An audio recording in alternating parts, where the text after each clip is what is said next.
Good morning everyone. ഒരു 50 ദിവസം കൊണ്ട് ഡിഗ്രി പ്രിലിംസിൻ്റെ മൊത്തം സിലബസ് ഒന്ന് ഓടിച്ച് കവർ ചെയ്ത് വന്നാലോ? നോട്ട്സ് കാര്യങ്ങളൊക്കെ നമ്മൾ മലയാളത്തിൽ തന്നെയാണ് കൊടുക്കുന്നത്. അതുകൊണ്ട് 10th ലെവൽ, +2 ലെവൽ, ഡിഗ്രി ലെവലിൽ പഠിക്കുന്ന ആൾക്കാരുണ്ടെന്നുണ്ടെങ്കിൽ എല്ലാവർക്കും യൂസ്ഫുൾ ആകുന്ന ഒരു കോഴ്സാണ് അല്ലെങ്കിൽ ഒരു സെഷനാണ് ഈ പറയുന്ന പ്രീവിയസ് ഇയർ ക്വസ്റ്റ്യൻസിൻ്റെ ഈ ഒരു അനാലിസിസ് സെഷൻ എന്ന് പറയുന്നത്. അപ്പോൾ അതിന് വേണ്ടിയിട്ട് നമ്മൾ ലോഞ്ച് ചെയ്തിട്ടുള്ള ഏറ്റവും പുതിയ കോഴ്സാണ് 50 ദിവസം കൊണ്ട് ഒരു 50 ക്ലാസ്സിലൂടെ എൻറ്റയർ സിലബസിൻ്റെ പ്രീവിയസ് ഇയർ ക്വസ്റ്റ്യൻസിനെ ബേസ് ചെയ്തുകൊണ്ട് നമ്മൾ മുഴുവൻ സിലബസും ഒന്ന് ഓടിച്ച് കവർ ചെയ്യാൻ വേണ്ടിയിട്ട് പോവാണ്. അപ്പം അതിന് വേണ്ടിയിട്ട് രജിസ്റ്റർ ചെയ്യണം അല്ലെങ്കിൽ അതിൽ ജോയിൻ ചെയ്യണം എന്ന് താല്പര്യമുള്ളവർക്കാണെന്നുണ്ടെങ്കിൽ ഞാൻ ഈ ഒരു വീഡിയോയുടെ താഴെ എങ്ങനെ ജോയിൻ ചെയ്യാമെന്നുള്ള ഡീറ്റെയിൽസ് കൊടുത്തിട്ടുണ്ട്. അതുപോലെ തന്നെ നമ്മുടെ ടെലഗ്രാം ചാനലിൽ കയറി കഴിഞ്ഞാൽ നിങ്ങൾക്ക് ജോയിൻ ചെയ്യേണ്ട ഇൻഫർമേഷൻസ് ഡീറ്റെയിൽസ് അവിടെ കിട്ടും. ഇനി ഈ ഒരു കോഴ്സിലേക്ക് ജോയിൻ ചെയ്ത് കഴിഞ്ഞാൽ നിങ്ങൾക്ക് എന്തെല്ലാം കാര്യങ്ങളാണ് കിട്ടുന്നത് എന്നുള്ള കാര്യങ്ങളാണ് ഈ ഒരു വീഡിയോയിൽ പറയാൻ വേണ്ടിയിട്ട് പോകുന്നത്. അപ്പോൾ പ്രധാനമായിട്ടും നിങ്ങൾ ഒരു ടെലഗ്രാം ഗ്രൂപ്പിലേക്കായിരിക്കും ആഡ് ചെയ്യപ്പെടുന്നത്. അതിൽ പ്രധാനമായിട്ടും ഈ 3 കാര്യങ്ങളായിരിക്കും നിങ്ങൾക്ക് കിട്ടുന്നത്. ഒന്ന്, PYQ ബേസ്ഡ് ആയിട്ടുള്ള നോട്ട്സ് നിങ്ങൾക്ക് ഡെയിലി കിട്ടുന്നുണ്ടായിരിക്കും. അത് സിലബസ് ബേസ് ചെയ്തുകൊണ്ടാണ്. ആ സിലബസ് അല്ലെങ്കിൽ ഷെഡ്യൂൾ ഓൾറെഡി ഞാൻ നമ്മുടെ ടെലഗ്രാം ചാനലിൽ KS റാങ്കറിൻ്റെ ഒഫീഷ്യൽ ആയിട്ടുള്ള ടെലഗ്രാം ചാനലിൽ ഷെയർ ചെയ്തിട്ടുണ്ട്. അപ്പോൾ അത് നിങ്ങൾക്ക് നോക്കാവുന്നതാണ്. ദെൻ രണ്ടാമതായിക്കൊണ്ട് റിവിഷൻ ക്ലാസ്സസ്, വീഡിയോ ക്ലാസ്സസ് നിങ്ങൾക്ക് കിട്ടുന്നുണ്ടായിരിക്കും. പിന്നെ അതുപോലെ തന്നെ ഈ പ്രീവിയസ് ഇയർ ക്വസ്റ്റ്യൻസിനെ അനലൈസ് ചെയ്തുകൊണ്ട് അതിൽ ഏറ്റവും കൂടുതൽ ക്വസ്റ്റ്യൻസ് റിപ്പീറ്റ് ചെയ്ത് വന്ന ഭാഗങ്ങളെ ബേസ് ചെയ്തുകൊണ്ട് ഹോട്ട് ടോപ്പിക്കിൻ്റെ ഒരു ക്വിക്ക് റിവിഷൻ നോട്ട്സും നിങ്ങൾക്ക് കിട്ടുന്നതായിരിക്കും. ഇതൊക്കെ ഓരോന്നും എങ്ങനെയാണെന്നുള്ളത് ജസ്റ്റ് ഒന്ന് നമുക്ക് എന്ത് ചെയ്യാം ഒന്ന് നോക്കാം. അപ്പോൾ ഇതിൽ ആദ്യം വരുന്നതാണ് PYQൻ്റെ നോട്ട്സ് വരുന്നുണ്ടായിരിക്കും. അപ്പോൾ PYQൻ്റെ നോട്ട്സ് നിങ്ങൾ നോക്കിക്കഴിഞ്ഞാൽ ഇതുപോലെയാണ് PYQൻ്റെ നോട്ട്സ് വരുന്നത്.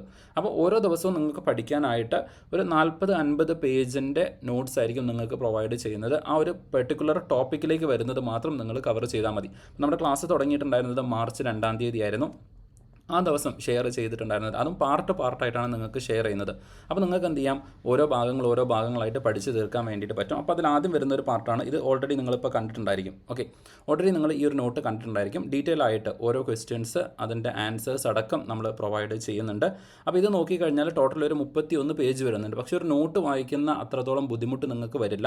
കാരണം പല ക്വസ്റ്റ്യൻസും റിപ്പീറ്റ് ആയിട്ട് വരുന്നതാണ്. നിങ്ങൾക്ക് ഓൾറെഡി കണ്ട ഇൻഫർമേഷൻസ് ആണ്. പക്ഷേ മുഴുവൻ ക്വസ്റ്റ്യൻസും ഒന്ന് ഓടിച്ച് നോക്കാൻ വേണ്ടിയിട്ട് നിങ്ങൾക്ക് വളരെ എളുപ്പം ഈ നോട്ട്സിലൂടെ നിങ്ങൾ പോവുകയാണെന്നുണ്ടെങ്കിൽ നിങ്ങൾക്കത് സാധിക്കുന്നതാണ്.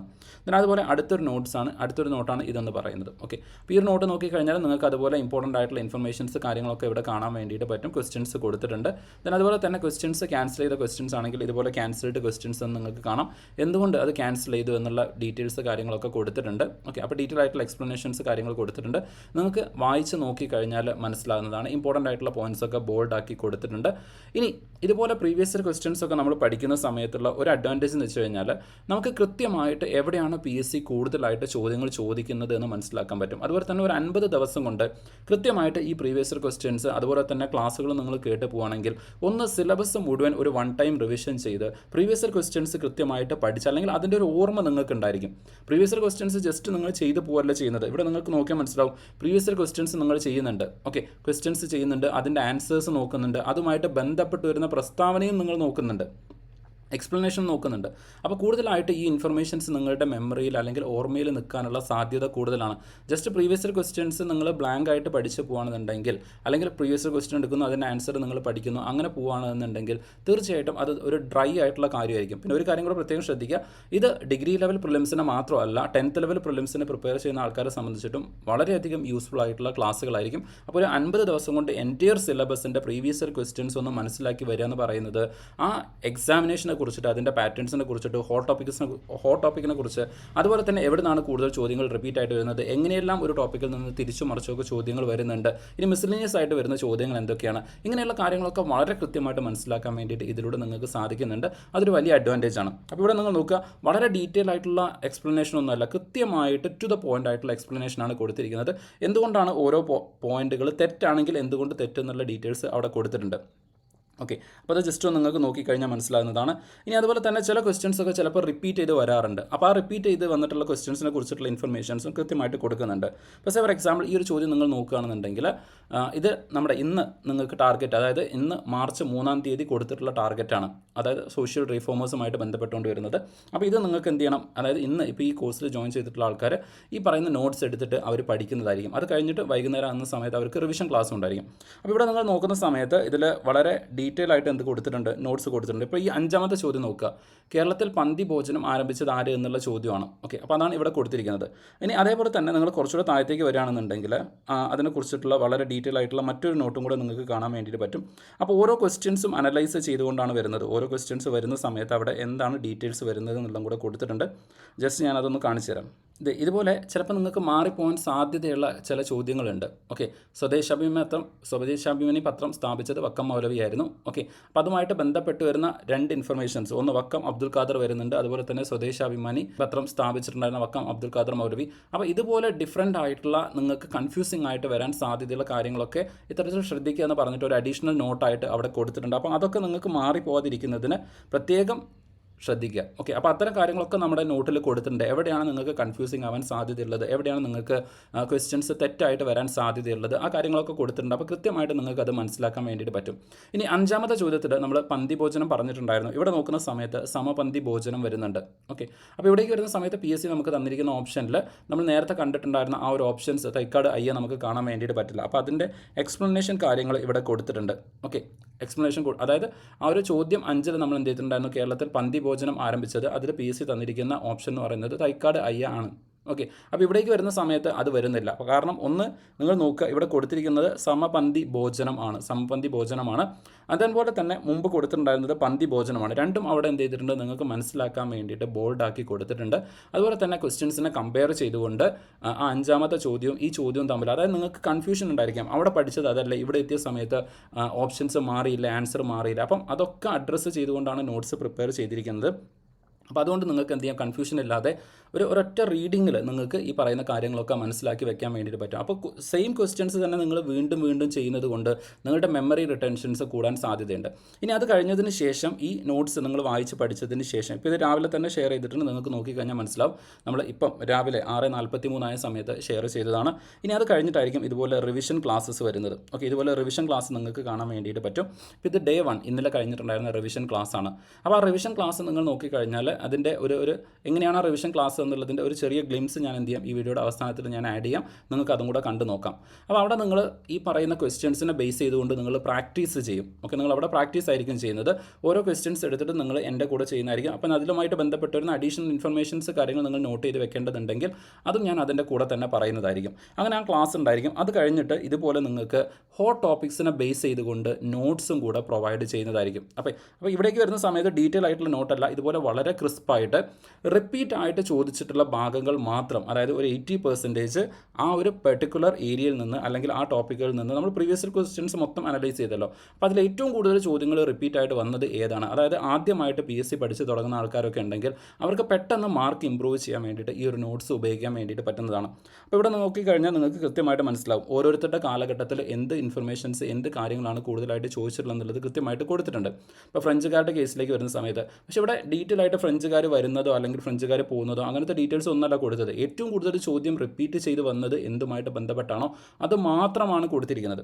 അപ്പോൾ ടോട്ടൽ നിങ്ങൾ നോക്കിക്കഴിഞ്ഞാൽ ഇതൊരു 4 പേജ് മാത്രമേ വരുന്നുള്ളൂ. പ്രീവിയസ് ക്വസ്റ്റ്യൻസ് നോക്കിക്കഴിഞ്ഞാൽ അതൊരു 50 പേജോ 40 പേജോ ഒക്കെ വരുന്നുണ്ടായിരിക്കും. പക്ഷേ ഇവിടേക്ക് വരുന്ന സമയത്ത് അതിൻ്റെ മൊത്തം നമ്മൾ എന്ത് ചെയ്യുന്നുണ്ട്, റിപ്പീറ്റേഷൻ വരാതെ ഏറ്റവും കൂടുതൽ ചോദ്യം വരുന്ന ഭാഗങ്ങൾ മാത്രം എടുത്തുകൊണ്ട് നമ്മൾ എന്ത് ചെയ്യുകയാണ്, ഇവിടെ കൊടുക്കുകയാണ് ചെയ്തിരിക്കുന്നത്. അപ്പോൾ പ്രീവിയസ് ക്വസ്റ്റ്യൻസ് ചെയ്ത് നോക്കിയിട്ടുള്ള അല്ലെങ്കിൽ ഇന്നത്തെ ക്ലാസ് അറ്റൻഡ് ചെയ്ത ആൾക്കാർക്ക് അറിയാം ഏറ്റവും കൂടുതൽ ക്വസ്റ്റ്യൻസ് ഇപ്പോൾ ക്രൈസ്തവ മിഷണറിമാരുമായിട്ട് ബന്ധപ്പെട്ടുകൊണ്ടൊക്കെ ഏറ്റവും കൂടുതൽ റിപ്പീറ്റ് ആയിട്ട് വന്നിട്ടുണ്ടായിരുന്ന ക്വസ്റ്റ്യൻസ് ആണിത്.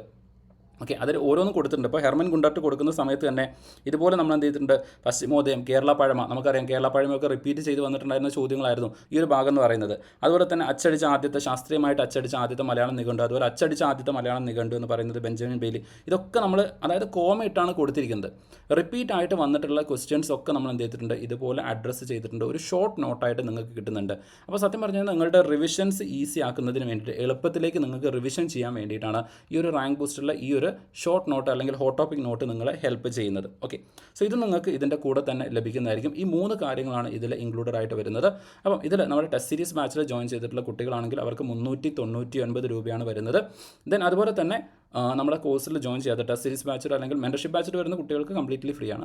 ദെൻ ടെസ്റ്റ് സീരീസ് ബാച്ചിൽ ഇല്ലാത്തവരാണെന്നുണ്ടെങ്കിൽ ഫസ്റ്റ് ടൈം ജോയിൻ ചെയ്യുന്നവരാണെന്നുണ്ടെങ്കിൽ അവർക്ക് 599 രൂപയാണ് വരുന്നത്. അപ്പോൾ ഇതിലെ കംപ്ലീറ്റ് ആയിട്ടുള്ള പ്രീവിയസ് ഇയർ ക്വസ്റ്റ്യൻസ് നമ്മൾ നോട്ട്സ് നിങ്ങൾക്ക് പ്രൊവൈഡ് ചെയ്യുന്നതായിരിക്കും. അതിൽ ഏറ്റവും ഇമ്പോർട്ടൻ്റ് ആയിട്ട് വരുന്ന കോർ സബ്ജക്റ്റിൻ്റെ ഒക്കെ ക്ലാസ്സുകൾ നിങ്ങൾക്ക് പ്രൊവൈഡ് ചെയ്യും. അപ്പോൾ കോർ സബ്ജക്റ്റ് എന്ന് ഞാൻ പറയുന്ന സമയത്ത് അവിടെ ഇംഗ്ലീഷ് മലയാളത്തിൻ്റെ PYQൻ്റെ ഡിസ്കഷൻ ക്ലാസ്സുകൾ ഉണ്ടായിരിക്കില്ല. അതുകൂടെ ഞാൻ പറയുന്നത് സാധാരണ നമ്മുടെ നോർമൽ ക്ലാസ്സുകളിലും അത് ഇതുവരെ നമുക്ക് ഇൻക്ലൂഡ് ചെയ്യാൻ വേണ്ടിയിട്ട് പറ്റിയിട്ടില്ല. നമ്മുടെ ടെസ്റ്റ് സീരീസ് ബാച്ചിൽ മാത്രം ഇംഗ്ലീഷുമായിട്ട് ബന്ധപ്പെട്ട് വരുന്ന ഓഡിയോ ക്ലാസ്സസ് പ്രൊവൈഡ് ചെയ്യുന്നുണ്ട്. ഓക്കെ, അപ്പോൾ അതും കൂടി ജസ്റ്റ് നോക്കുക. പക്ഷേ ഈ പറയുന്ന MEMൻ്റെ മലയാളം, ഇംഗ്ലീഷ്, അതുപോലെ തന്നെ മാത്സിൻ്റെ ക്ലാസ്സുകളും അതുപോലെ തന്നെ നോട്ട്സും ഉണ്ടായിരിക്കും. മാത്സിൻ്റെ കേസിൽ നിങ്ങൾ പേടിക്കേണ്ട. അപ്പം മലയാളത്തിൻ്റെയും ഇംഗ്ലീഷിൻ്റെയും പ്രീവിയസ് ഇയർ ക്വസ്റ്റ്യൻസിൻ്റെ ഡീറ്റെയിൽ ആയിട്ടുള്ള ഇതുപോലത്തെ സൊല്യൂഷൻ ബേസ് ചെയ്തുകൊണ്ടുള്ള അനാലിസിസ് നോട്ട് അത് നിങ്ങൾക്ക് ഉണ്ടായിരിക്കും. അപ്പോൾ അതുകൊണ്ട് നിങ്ങൾക്ക് എന്ത് ചെയ്യാം, അത് റെഫർ ചെയ്ത് പഠിക്കാൻ പറ്റുന്നതാണ്. ഓക്കെ, അപ്പോൾ ഇത്രയും കാര്യങ്ങളായിരിക്കും ഈ ഒരു കോഴ്സിൽ നിങ്ങൾക്ക് പ്രൊവൈഡ് ചെയ്യുന്നത്. ജസ്റ്റ് ടെലഗ്രാം ഗ്രൂപ്പിലേക്കായിരിക്കും നിങ്ങൾ ആഡ് ചെയ്യപ്പെടുന്നത്. അതിൽ ഈ പറയുന്ന കാര്യങ്ങളൊക്കെ നിങ്ങൾക്ക് ആക്സസ് ചെയ്യാൻ പറ്റും. നിങ്ങൾക്ക് PDF ആണെങ്കിൽ പ്രിൻ്റ് എടുത്തിട്ട് പഠിക്കണമെങ്കിൽ അങ്ങനെ പഠിക്കാം. അപ്പോൾ ഇവിടെ നിങ്ങൾ നോക്കുകയാണെന്നുണ്ടെങ്കിൽ ഡീറ്റെയിൽ ആയിട്ടുള്ള പ്രീവിയസ് ഇയർ ക്വസ്റ്റ്യൻസിൻ്റെ ആ ഒരു നോട്ട്സ്, അതുപോലെ തന്നെ അതിൻ്റെ സമ്മറി, അതുപോലെ തന്നെ നിങ്ങൾക്ക് ഒരു ലൈവ് ക്ലാസ് ഈ പറയുന്ന പ്രീവിയസ് ഇയർ ക്വസ്റ്റ്യൻസ് ചെയ്ത് പ്രാക്ടീസ് ചെയ്ത് ഹോട്ട് ടോപ്പിക്സ് മനസ്സിലാക്കാൻ വേണ്ടിയിട്ടുള്ള ലൈവ് ക്ലാസ്സുകൾ ഇതെല്ലാം ഇവിടെ നിങ്ങൾക്ക് കിട്ടുന്നതാണ്. അപ്പോൾ പ്രീവിയസ് ഇയർ ക്വസ്റ്റ്യൻ്റെ നോട്ട്സിനെ നിങ്ങൾ നോക്കിക്കഴിഞ്ഞാൽ നിങ്ങൾക്ക് മനസ്സിലാവും ഓരോ നോട്ട്സും വളരെ ഡീറ്റെയിൽ ആയിട്ടാണ്. ഇതിപ്പം 31 പേജ് വരുന്നുണ്ട്. അത് ഈ പറയുന്ന കേരള ഹിസ്റ്ററിയുടെ അല്ലെങ്കിൽ നിങ്ങൾ നോക്കുകയാണെന്നുണ്ടെങ്കിൽ അറൈവൽ ഓഫ് ദി യൂറോപ്യൻസിൻ്റെ ഫസ്റ്റ് പാർട്ടാണ്. അതുപോലെ സെക്കൻഡ് പാർട്ട് വരുന്നുണ്ട്, അതൊരു 30 പേജ് വരുന്നുണ്ട്. അപ്പോൾ ഒരു 60 പേജ് കഴിഞ്ഞ ഒരു 5 വർഷത്തെ മുഴുവൻ ക്വസ്റ്റ്യൻസും നമ്മൾ എന്ത് ചെയ്യാണ് ഇവിടെ ഇൻക്ലൂഡ് ചെയ്തിട്ടുണ്ട്. റിപ്പീറ്റ് ആയിട്ട് വന്നിട്ടുള്ള ക്വസ്റ്റ്യൻസ് റിപ്പീറ്റ് ആണ് എന്നുള്ള രൂപത്തിൽ തന്നെ കൊടുത്തിട്ടുണ്ട്. ഇനി അതുപോലെ തന്നെ നമ്മുടെ കേരള റൂളേഴ്സുമായിട്ട് ബന്ധപ്പെട്ടുകൊണ്ട് ട്രാവൻകൂർ റൂളേഴ്സുമായിട്ട് ബന്ധപ്പെട്ടുകൊണ്ട് വന്നിട്ടുള്ള ആ ഒരു ക്വസ്റ്റ്യൻസ് ആണ്. പിന്നെ അതുപോലെ തന്നെ ഈ ഒരു പ്രീവിയസ് ഇയർ ക്വസ്റ്റ്യൻ ഇതിപ്പം കൊടുത്തിട്ടുള്ള സോഷ്യൽ റീഫോമേഴ്സിൻ്റെ പാർട്ട് 1 ആണ്. പാർട്ട് 2 കുറച്ചുകൂടെ കഴിഞ്ഞാൽ ക്ലാസ് കഴിഞ്ഞതിന് ശേഷം അതും അപ്ലോഡ് ചെയ്യും. അപ്പോൾ സത്യം പറഞ്ഞു കഴിഞ്ഞാൽ ഓരോ നോട്ട്സ് നോക്കുന്ന സമയത്തും രാവിലെ നിങ്ങൾ നോട്ട് നോക്കുന്നുണ്ടായിരിക്കും, അതിനുശേഷം ക്ലാസ് ഉണ്ടായിരിക്കും, വീണ്ടും നിങ്ങൾക്ക് നോട്ട്സ് കിട്ടും. അപ്പം ആ ഒരു ടോപ്പിക്കുമായിട്ട് ബന്ധപ്പെട്ട് നിങ്ങൾ പഠിക്കുന്ന സമയത്ത് ഇമ്പോർട്ടൻ്റ് ആയിട്ടുള്ള കാര്യങ്ങൾ വീണ്ടും വീണ്ടും പഠിക്കുന്നതിലൂടെ അത് തറവായിട്ട് മാറുകയാണ് ചെയ്യുന്നത്. അതാണ് ഞാൻ പറഞ്ഞത്, നോട്ട്സ് കാര്യങ്ങളൊക്കെ നമ്മൾ മലയാളത്തിൽ തന്നെയാണ് കൊടുക്കുന്നത്. അതുകൊണ്ട് 10th ലെവൽ, +2 ലെവൽ, ഡിഗ്രി ലെവലിൽ പഠിക്കുന്ന ആൾക്കാരുണ്ടെന്നുണ്ടെങ്കിൽ എല്ലാവർക്കും യൂസ്ഫുൾ ആകുന്ന ഒരു കോഴ്സാണ് അല്ലെങ്കിൽ ഒരു സെഷനാണ് ഈ പറയുന്ന പ്രീവിയസ് ഇയർ ക്വസ്റ്റ്യൻസിൻ്റെ ഈ ഒരു അനാലിസിസ് സെഷൻ എന്ന് പറയുന്നത്. അപ്പോൾ അതുകൊണ്ട് എല്ലാവരും ഒന്ന് ചെക്കൗട്ട് ചെയ്ത് നോക്കുക. അതുപോലെ തന്നെ റിവിഷൻ ക്ലാസ്സിലേക്ക് വരുന്ന സമയത്ത് ഇതാണ് റിവിഷൻ ക്ലാസ്. ഇതിൻ്റെ ഗ്ലിംസ് ഞാൻ എന്ത് ചെയ്യുന്നതായിരിക്കും, ആഡ് ചെയ്യുന്നതായിരിക്കും. തൽക്കാലം ഞാൻ ജസ്റ്റ് ഒന്ന് ഇവിടെ എന്ത് ചെയ്യാം, ആഡ് ചെയ്യാം. ഓക്കെ, ഇതാണ് വീഡിയോ, നമ്മുടെ ഇന്നലത്തെ ക്ലാസ് ആയിരുന്നു. ഓക്കെ, ഇപ്പോൾ ജസ്റ്റ് നിങ്ങൾക്ക് ഇവിടെ കാണാൻ വേണ്ടിയിട്ട് പറ്റും, ഇന്നലത്തെ ക്ലാസ് ആയിരുന്നു. അപ്പോൾ ഇവിടെ നോക്കുകയാണെന്നുണ്ടെങ്കിൽ ഏകദേശം 224 വ്യൂസ് ആയിട്ടുണ്ട്. എന്ന് വെച്ച് കഴിഞ്ഞാൽ അത് യൂട്യൂബിൽ നിങ്ങൾക്ക് കാണാൻ വേണ്ടിയിട്ട് പറ്റില്ല, പബ്ലിക് അല്ല. ഓക്കെ, അപ്പോൾ ഈ ഗ്രൂപ്പിലേക്ക് മാത്രം ഷെയർ ചെയ്തിട്ടുള്ളതാണ്. 224 ആൾക്കാരായിരുന്നു. അപ്പോൾ അത് ഡേ 1 നമുക്കുണ്ടായിരുന്ന ഒരു റിവിഷനായിരുന്നു. ഓക്കെ, സോ ഇതുപോലെ നമ്മൾ ലൈവായിട്ട് ഓരോ ക്വസ്റ്റ്യൻസ് എടുത്ത് പ്രാക്ടീസ് ചെയ്യാണ് ചെയ്തിട്ടുണ്ടായിരുന്നത്. ഓക്കെ, അത് നിങ്ങൾക്ക് ഇവിടെ കാണാൻ വേണ്ടി പറ്റും. ലൈവായിട്ട് ഓരോ ക്വസ്റ്റ്യൻസ് എടുക്കുന്നുണ്ട്. ഇത് കണ്ടില്ലേ, നമ്മുടെ ക്വസ്റ്റ്യൻസ് തന്നെ നോക്കിക്കഴിഞ്ഞാൽ നിങ്ങൾക്ക് മനസ്സിലാവും. ഓക്കെ, ഇവിടെ തന്നെ നിങ്ങൾക്ക് അത് കാണാൻ വേണ്ടിയിട്ട് പറ്റുന്നതാണ്.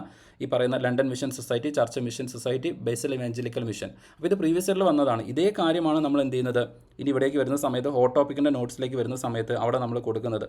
ഇവിടെ നിങ്ങൾ നോക്കുകയാണെങ്കിൽ യൂറോപ്യൻസിൻ്റെ നോട്ടിൽ ഏറ്റവും അവസാനം നിങ്ങൾക്ക് കാണാൻ പറ്റും ഈ പറയുന്ന എല്ലാ ഇൻഫർമേഷൻസും ഇവിടെ ഇൻക്ലൂഡ് ചെയ്തത്. കാരണം അത് പ്രീവിയസ് ഇയറിൽ റിപ്പീറ്റ് ആയിട്ട് വന്നിട്ടുള്ള ഏരിയയാണ്. അതുകൊണ്ടാണ് എന്ത് ചെയ്യുന്നത്, ഹോട്ട് ടോപ്പിക്കിൽ അത് ആഡ് ചെയ്യുന്നത്. അതുമായിട്ട് ബന്ധപ്പെട്ട് വീണ്ടും വീണ്ടും ചോദ്യങ്ങൾ ചോദിച്ചിട്ടുണ്ട്.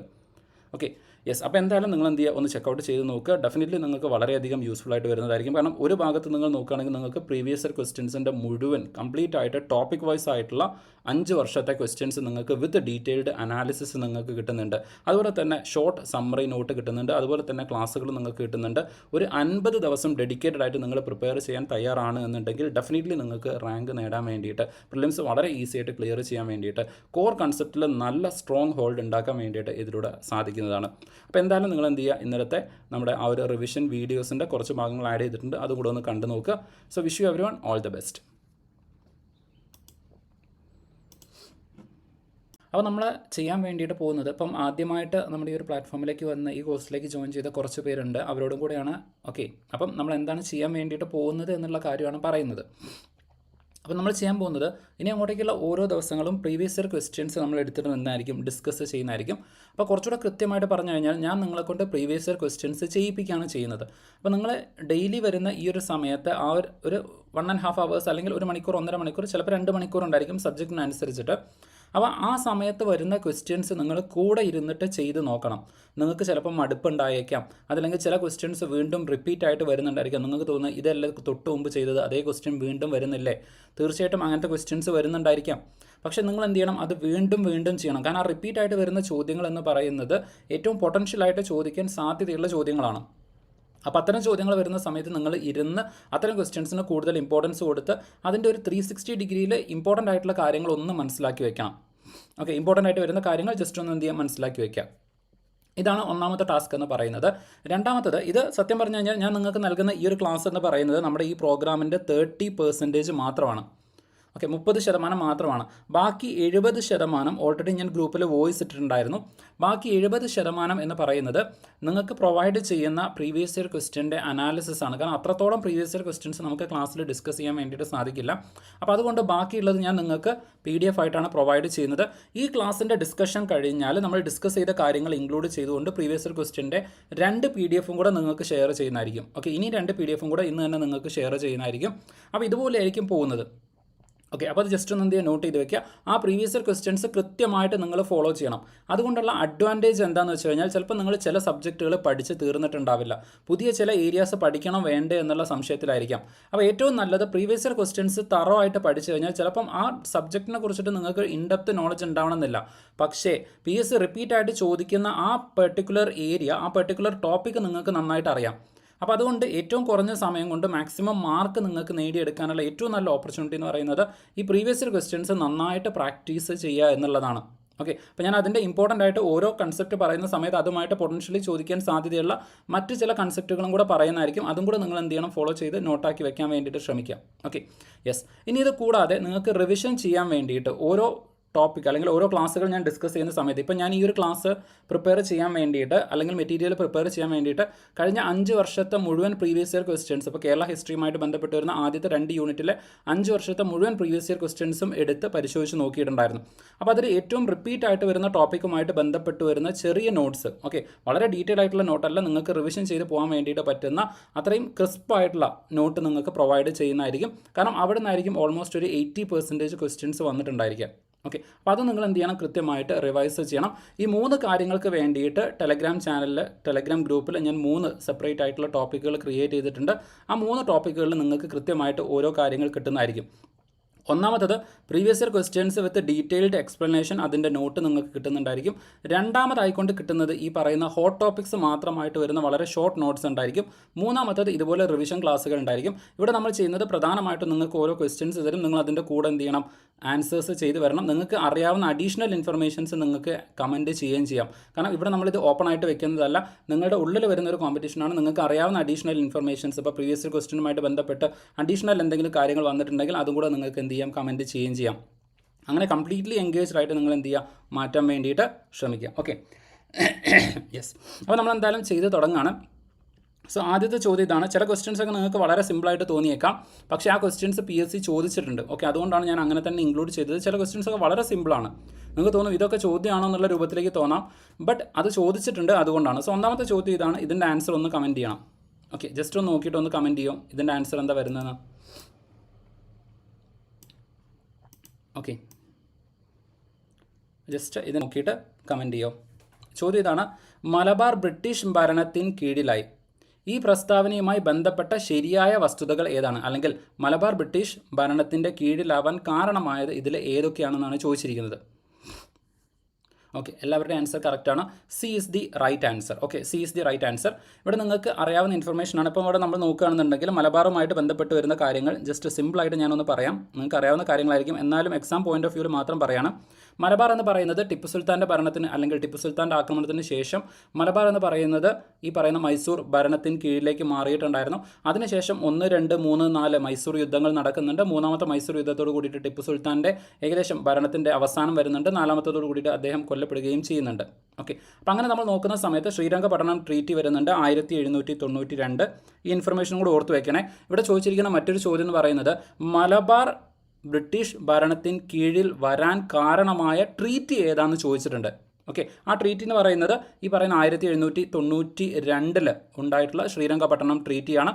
അതോട് കൂടിയിട്ട് എന്ത് ചെയ്യുന്നുണ്ട്, മലബാർ എന്ന് പറയുന്നത് ടിപ്പു സുൽത്താൻ്റെ കയ്യിൽ നിന്ന് അല്ലെങ്കിൽ മൈസൂർ ഭരണത്തിന് കീഴിൽ നിന്ന് ബ്രിട്ടീഷുകാരിലേക്ക് വരുന്നുണ്ട്.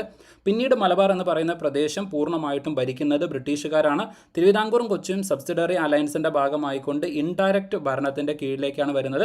ഇത്രയും കാര്യങ്ങൾ നിങ്ങൾക്ക് അറിയാവുന്ന കാര്യങ്ങളാണ്. ഓക്കെ, അറിയാവുന്ന കാര്യങ്ങളാണ്. ഇനി ഇവിടെ നിങ്ങൾക്ക് അറിയാവുന്ന മറ്റൊരു കാര്യമാണ് ഈ പറയുന്ന മലബാർ വരുന്നത് അല്ലെങ്കിൽ ഈ പറയുന്ന ശ്രീരംഗപട്ടണം ട്രീറ്റി വരുന്നത് 1792 അത് മൂന്നാം ആംഗ്ലോ മൈസൂർ യുദ്ധത്തിന് ശേഷമാണ്. അതും കൂടി ജസ്റ്റ് ഒന്ന് ഓർത്ത് വയ്ക്കണം. മൂന്നാം ആംഗ്ലോ മൈസൂർ യുദ്ധത്തിന് ശേഷമാണ്. അതായത് ഇംഗ്ലീഷുകാരും അതുപോലെ തന്നെ ടിപ്പു സുൽത്താനും തമ്മിലാണ് ഈ യുദ്ധം നടക്കുന്നത്. അത് നിങ്ങൾക്ക് അറിയാവുന്ന കാര്യമാണ്, എന്നാലും ഒന്ന് ഓർത്ത് വയ്ക്കണം. ഓക്കെ, ഇനി അതുപോലെ ഇവിടെ ചോദിച്ചിരിക്കുന്ന രണ്ടാമത്തെ സ്റ്റേറ്റ്മെൻറ്റും കൂടി ജസ്റ്റ് ഒന്ന് പറയണം. ഈ കാനിങ് പ്രഭു, കാനിങ് പ്രഭു നമുക്കറിയാം ഡിഫറൻ്റ് ആയിട്ടുള്ള വൈസ്രോയിമാർ വരുന്നുണ്ടായിരുന്നു. അപ്പോൾ അങ്ങനെ നോക്കുകയാണെന്നുണ്ടെങ്കിൽ കാനിങ് പ്രഭു എന്ന് പറയുന്നത്, അല്ലെങ്കിൽ ലോർഡ് കാനിങ് എന്ന് പറയുന്നത് ഏത് സമയത്തായിരുന്നു ഇന്ത്യ ഭരിച്ചിട്ടുണ്ടായിരുന്നത്? ഏത് സമയത്തായിരുന്നു? സിഗ്നിഫിക്കൻ്റ് ആയിട്ടുള്ള ഒരു സമയത്തായിരുന്നു അദ്ദേഹം ഇന്ത്യ ഭരിച്ചിട്ടുണ്ടായിരുന്നത്. മോഡേൺ ഇന്ത്യൻ ഹിസ്റ്ററിയുടെ സമയത്ത് അദ്ദേഹം ഭരിച്ച സമയത്തുണ്ടായിട്ടുള്ള വളരെ പ്രധാനപ്പെട്ട ഒരു ഇൻസിഡൻറ്റുമായിട്ട് ബന്ധപ്പെട്ടുകൊണ്ട് ആ സമയത്തെ നമ്മുടെ വൈസ്രോയി ആരായിരുന്നു എന്നുള്ള രൂപത്തിലേക്ക് ചോദിച്ചിട്ടുണ്ട്. ക്ലാസ് കഴിഞ്ഞിട്ടായിരിക്കും. ഈ PDF നിങ്ങൾക്ക് ഉണ്ടായിരിക്കില്ല, കാരണം ഈ PDF ഞാൻ ഓൾറെഡി ഷെയർ ചെയ്ത് കഴിഞ്ഞാൽ പിന്നെ ഈ ക്ലാസ്സിൻ്റെ ആവശ്യമില്ലല്ലോ. അപ്പോൾ ഇത് ഞാൻ ക്ലാസ് കഴിഞ്ഞാൽ ഉടനെ ഷെയർ ചെയ്യുന്നതായിരിക്കും. ഇതിൻ്റെ ഡീറ്റെയിൽ എക്സ്പ്ലനേഷൻ അടക്കമുള്ള PDF ഞാൻ ഷെയർ ചെയ്യുന്നതായിരിക്കും. യെസ്. അപ്പോൾ ലോർഡ് കാനിങ് ഏത് സമയത്തായിരുന്നു ഇന്ത്യ ഭരിച്ചിട്ടുണ്ടായിരുന്നത്? രൂപത്തിൽ പല തവണ ചോദിച്ചിട്ടുണ്ട്. ഏത് സമയത്തായിരുന്നു? ജസ്റ്റ് ഒന്ന് കമൻറ്റ് ചെയ്യോ. ലോർഡ് കാനിങ്, ഞാൻ വേണമെങ്കിൽ ജസ്റ്റ് ഒരു ക്ലൂ തരാം. അദ്ദേഹമായിരുന്നു നമ്മുടെ ഇന്ത്യയുടെ, യെസ് എക്സാക്ട്ലി 1958 അല്ല, 1857 revolt. 1857 revolt, like typing error ആയിരിക്കും. 1857 റിവോൾട്ടിൻ്റെ സമയത്ത് ഉണ്ടായിരുന്ന വ്യക്തിയായിരുന്നു ലോർഡ് കാനിങ് എന്ന് പറയുന്നത് ഇമ്പോർട്ടൻ്റ് ആണ്. അപ്പോൾ നമ്മൾ സാധാരണ പറയാറുണ്ട് യെസ് 1857 സമയത്തായിരുന്നു. അപ്പം അവസാനത്തെ ഗവർണർ ജനറൽ ഓഫ് ഇന്ത്യ അല്ലെങ്കിൽ ആദ്യത്തെ വൈസ്രോയി എന്ന് പറയുന്നത് ലോർഡ് കാനിങ് ആണെന്ന് പഠിക്കാറുണ്ട്. 1857 റിവോൾട്ട് നടക്കുന്ന സമയത്തുള്ള വൈസ്രോയി ആരെന്ന് ചോദിച്ചു കഴിഞ്ഞാൽ അതും Lord Canning. Already PSC Lord കാനിങ്ങിനെ കുറിച്ച് ചോദിച്ചതുകൊണ്ടാണ് ഞാൻ എന്ത് ചെയ്തത് ആ ഇൻഫർമേഷനും കൂടെ പറയുന്നത്. അപ്പോൾ ഇത്രയും കാര്യങ്ങൾ ഈ ക്വസ്റ്റ്യൻസിൽ നിന്ന് ജസ്റ്റ് ഒന്ന് മനസ്സിലാക്കി വെക്കാം. യെസ്, ഇനി നമുക്ക് എന്ത് ചെയ്യാം, അടുത്ത ചോദ്യത്തിലേക്ക് പോവാം. അടുത്ത ചോദ്യം ഇതാണ്. ജസ്റ്റ് ഈ ചോദ്യത്തിൻ്റെ ആൻസർ ഒന്ന് പറയോ.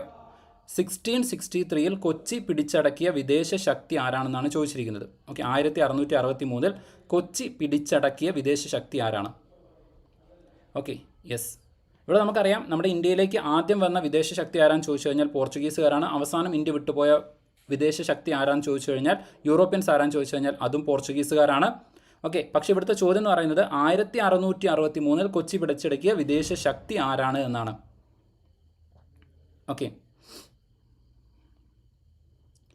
Yes exactly. യെസ്, ഓൾമോസ്റ്റ് എല്ലാവരുടെയും ആൻസേഴ്സ് കറക്റ്റാണ്. ആൻസർ വരുന്നത് ഡച്ചുകാരാണ്. ഡച്ചുകാരാണ് കൊച്ചി പിടിച്ചടക്കുന്നത്. ഇവിടെ പ്രത്യേകം ശ്രദ്ധിക്കേണ്ട ഒരു കാര്യം എന്താണെന്ന് വെച്ച് കഴിഞ്ഞാൽ ഈ പറയുന്ന ഫ്രഞ്ചുകാർ അത്ര കാര്യമായിട്ട് ഇന്ത്യയിലേക്ക് സിഗ്നിഫിക്കൻ്റ് ആയിട്ട് വരുന്നില്ല. ഫ്രഞ്ചുകാർ അത്ര സിഗ്നിഫിക്കൻ്റ് ആയിട്ട് നമ്മുടെ നമ്മുടെ കേരള ഹിസ്റ്ററിയിൽ വരുന്നില്ല. ഇന്ത്യൻ ഹിസ്റ്ററിയിൽ വരുന്നുണ്ട്. ഇന്ത്യൻ ഹിസ്റ്ററിയിൽ വരുന്നുണ്ട്. കാരണം ആംഗ്ലോ കർണാട്ടിക് വാറൊക്കെ വരുന്ന സമയത്ത് ഫ്രഞ്ചുകാരും അതുപോലെ തന്നെ ബ്രിട്ടീഷുകാരും തമ്മിൽ ഏറ്റുമുട്ടുന്നുണ്ട്. പക്ഷേ നമ്മുടെ കേരളത്തിൻ്റെ കേസിൽ ആൻസേഴ്സിൽ പൊതുവേ നിങ്ങൾക്ക് ഫ്രഞ്ച് കാണാൻ വേണ്ടിയിട്ട് പറ്റില്ല. ഫ്രഞ്ച് കാണാൻ വേണ്ടിയിട്ട് പറ്റില്ല. അതുകൊണ്ട് ജസ്റ്റ് ഒന്ന് ഓർത്ത് വയ്ക്കുക. അപ്പോൾ ഫ്രഞ്ച് നിങ്ങൾ എന്ത് ചെയ്യേണ്ട, കൺസിഡർ ചെയ്യേണ്ട. ബാക്കിയുള്ള 3 ഓപ്ഷൻസിൽ ഏതെങ്കിലും ഒന്ന് നിങ്ങൾ കൺസിഡർ ചെയ്താൽ മതി. ഇനി ഇവിടെ മറ്റൊരു കാര്യം എന്ന് പറയുന്നത് 1663 എന്നൊക്കെ പറയുന്ന സമയമാകുമ്പോഴേക്കും പോർച്ചുഗീസുകാരുടെ പ്രതാപം പതിയെ എന്ത് ചെയ്യുന്നുണ്ട്, കുറഞ്ഞുകൊണ്ടിരിക്കുന്നുണ്ട്. കുറഞ്ഞുകൊണ്ടിരിക്കുന്നുണ്ട്. അപ്പോൾ അതുകൊണ്ട് തന്നെ ആ സമയത്ത് പോർച്ചുഗീസുകാർ എന്ന ഓപ്ഷൻ നിങ്ങൾക്ക് എലിമിനേറ്റ് ചെയ്ത് കഴിഞ്ഞാൽ പിന്നെ അവിടെ വരാൻ സാധ്യതയുള്ളത് ഡച്ചുകാരാണ്. ഇനി ഡച്ചുകാരുടെ പ്രതാപം കഴിഞ്ഞ് പിന്നീടാണ് എന്ത് ചെയ്യുന്നത്, ഇംഗ്ലീഷുകാർ വരുന്നത്. ഇപ്പോൾ ഈ 1663 കാലഘട്ടമൊക്കെ ആകുന്ന സമയത്ത് ഇപ്പോൾ ജസ്റ്റ് നമ്മൾ അതിൻ്റെ ഒരു ടൈം പീരീഡ് നോക്കുകയാണെങ്കിൽ 1498 പോർച്ചുഗീസുകാർ നമ്മുടെ കേരളത്തിലേക്ക് എത്തുന്നുണ്ട്. ഇനി ഒരു 1650 കാലഘട്ടമൊക്കെ ആകുന്നതോട് കൂടിയിട്ട് പോർച്ചുഗീസുകാർ പതുക്കെ അവരുടെ ആ ഒരു സ്വാധീനം കുറയുന്നുണ്ട്. ഡച്ചുകാരുടെ സ്വാധീനം കൂടി വരുന്നുണ്ട്.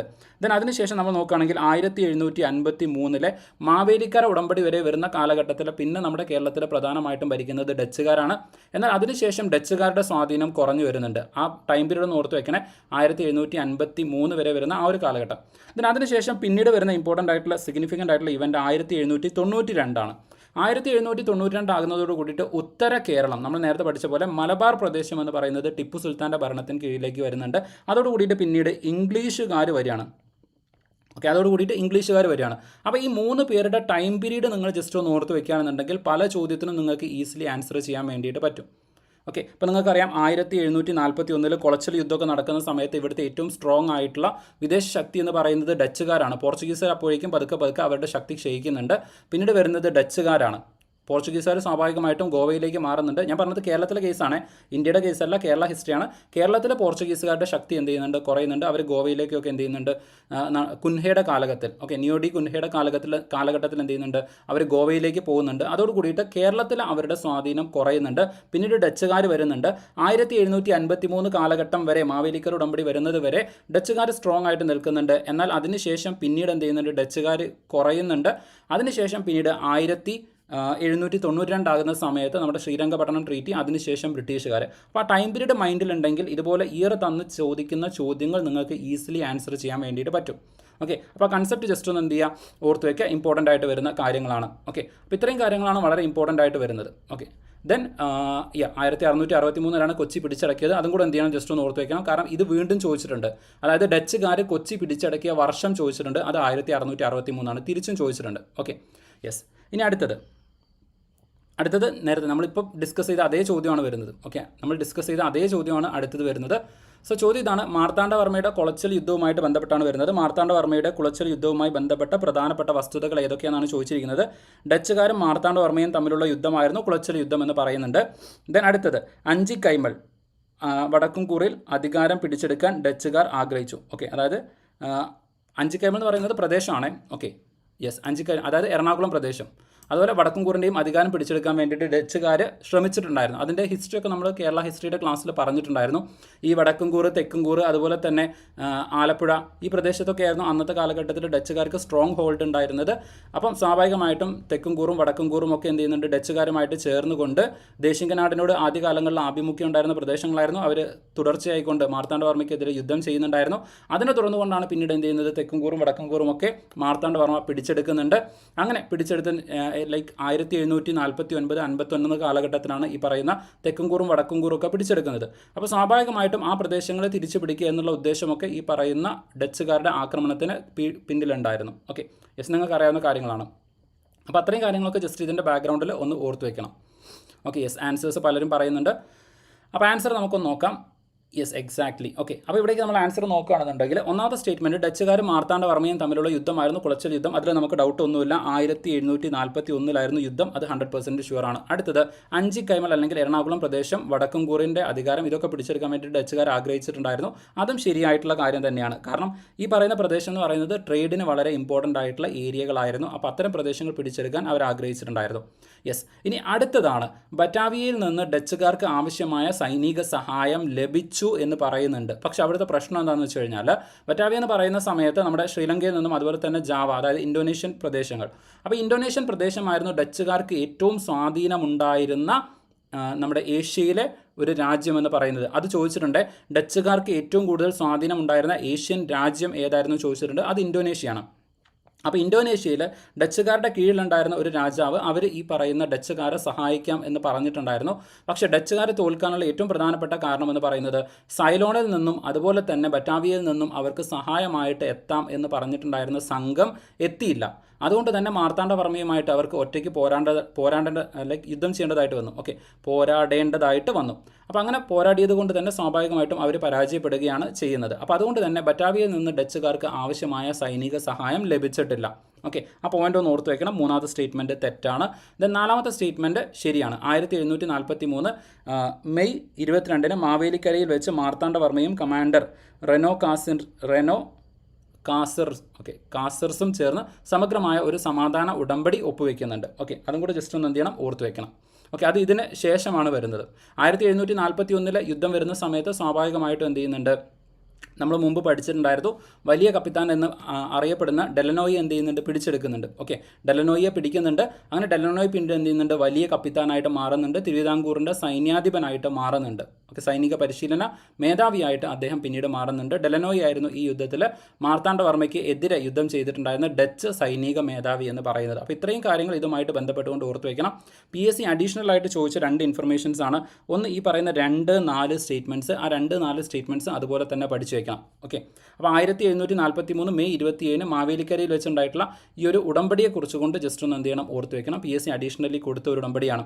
അപ്പോൾ അത് ബേസ് ചെയ്തുകൊണ്ട് ഇനി ചോദ്യങ്ങൾ വരാനുള്ള സാധ്യതയുണ്ട്. അപ്പോൾ അത്രയും കാര്യങ്ങൾ ജസ്റ്റ് ഒന്ന് എന്ത് ചെയ്യണം, ഓർത്ത് വയ്ക്കണം. ഇമ്പോർട്ടൻ്റ് ആയിട്ട് വരുന്നതാണ്. ക്ലിയർ ആണെന്ന് വിചാരിക്കണം. ക്ലിയർ ആണോ? ഓക്കെ. പക്ഷേ ഇവിടെ ചെറിയൊരു പ്രശ്നം എന്താണെന്ന് വെച്ച് കഴിഞ്ഞാൽ ഈ ഒരു ചോദ്യം ഈ ഒരു ചോദ്യത്തിൽ ചെറിയ ചില പ്രശ്നങ്ങളുണ്ട്. അതായത് സ്റ്റേറ്റ്മെൻറ്റ് രൂപത്തിലേക്ക് നമ്മൾ നോക്കുകയാണെങ്കിൽ ഈ 1743 എന്ന് പറയുന്നത് ടു ബി ഹോണസ്റ്റ് തെറ്റായിട്ടുള്ള ഇൻഫർമേഷനാണ്. തെറ്റായിട്ടുള്ള ഇൻഫർമേഷനാണ്. ഇവിടെ സത്യം പറഞ്ഞു കഴിഞ്ഞാൽ 1753 വരേണ്ടത് മാവേലിക്കർ ഉടമ്പടി. 1753 മാവേലിക്കർ ഉടമ്പടിയാണ് വരേണ്ടത്. അപ്പോൾ മാവേലിക്കർ ഉടമ്പടി എന്ന് പറയുന്ന സമയത്ത് 1753 വരേണ്ടത്. യെസ്. അപ്പോൾ അതും കൂടെ ജസ്റ്റ് ഒന്ന് എന്ത് ചെയ്യണം, ഓർത്ത് വയ്ക്കണം. യെസ്, മാവേലിക്കര ഉടമ്പടിയാണ്. അപ്പോൾ അത് ജസ്റ്റ് പ്രിൻറ്റിംഗ് മിസ്റ്റേക്ക് ആണ്. പക്ഷേ PSC ക്വസ്റ്റ്യൻ ക്യാൻസൽ ചെയ്തിട്ടില്ല. പക്ഷേ ചില ക്വസ്റ്റ്യൻസൊക്കെ PSC ക്യാൻസൽ ചെയ്തിട്ടുണ്ട്. നിങ്ങൾക്കത് കാണാൻ വേണ്ടിയിട്ട് പറ്റും. അപ്പോൾ മാവേലിക്കര ഉടമ്പടി വരുന്നത് 1753 43 അല്ല. ആ കാര്യം കൂടെ ജസ്റ്റ് ഒന്ന് ഓർത്ത് വയ്ക്കണം. യെസ്, ഞാൻ നിങ്ങളുടെ സ്റ്റേറ്റ്മെൻറ്റ് ഇപ്പോഴാണ് കണ്ടത്. അല്ല, നിങ്ങളുടെ കമൻറ്റ്സ് ഇപ്പോഴാണ് കണ്ടത്. യെസ്. അപ്പോൾ ഇത്രയും കാര്യങ്ങൾ ഇതുമായിട്ട് ബന്ധപ്പെട്ടുകൊണ്ട് ജസ്റ്റ് ഒന്ന് ഓർത്ത് വയ്ക്കുക. യെസ്, നമ്മൾ തൊട്ട് മുമ്പ് പറഞ്ഞ അതേ കാര്യം തന്നെയാണ് റിപ്പീറ്റ് ആയിട്ട് വന്നത് 1753 ഉടമ്പടി. യെസ്. ഇതിന് അടുത്ത ചോദ്യം, ആദ്യമായി മലയാളം നിഘണ്ടു സമാഹരിച്ച് തയ്യാറാക്കിയത് ആരാണ്? ഈ ഒരു ചോദ്യം വരുന്നത് മിഷണറിമാരുമായിട്ട് ബന്ധപ്പെട്ട് അവരുടെ സംഭാവനയുമായിട്ട് ബന്ധപ്പെട്ട് വരുന്നതാണ്. അതിൽ നിർബന്ധമായിട്ടും പഠിച്ചു വയ്ക്കേണ്ട 1-2 കാര്യങ്ങൾ. ഒന്ന്, അഞ്ചലോസ് ഫ്രാൻസിസ്, അദ്ദേഹത്തിൻ്റെ വരുന്നുണ്ട്. ബെഞ്ചമിൻ വെയ്ലി വരുന്നുണ്ട്. ഹെർമൻ ഗുണ്ടർട്ട് വരുന്നുണ്ട്. ഇവരുടെ 4 പേരുടെയും സംഭാവനകൾ നിർബന്ധമായിട്ടും നിങ്ങൾ എന്ത് ചെയ്യണം, പഠിച്ചു വയ്ക്കണം. യെസ്, ഇതിൻ്റെ ആൻസർ ഒന്ന് കമൻറ്റ് ചെയ്യാൻ പറ്റുമോ? ഇതിൻ്റെ ആൻസർ എന്താ വരുന്നത്? Yes, exactly. ഓൾമോസ്റ്റ് എല്ലാവരുടെ ആൻസേഴ്സ് എന്താണ്, കറക്റ്റാണ്. യെസ്, ആർക്കും ഡൗട്ടൊന്നുമില്ല, കൃത്യമാണ്, ആൻസർ കറക്റ്റാണ്. സോ ഇവിടെ ആൻസർ വരുന്നത് ഹെർമൻ ഗുണ്ടർട്ടാണ്.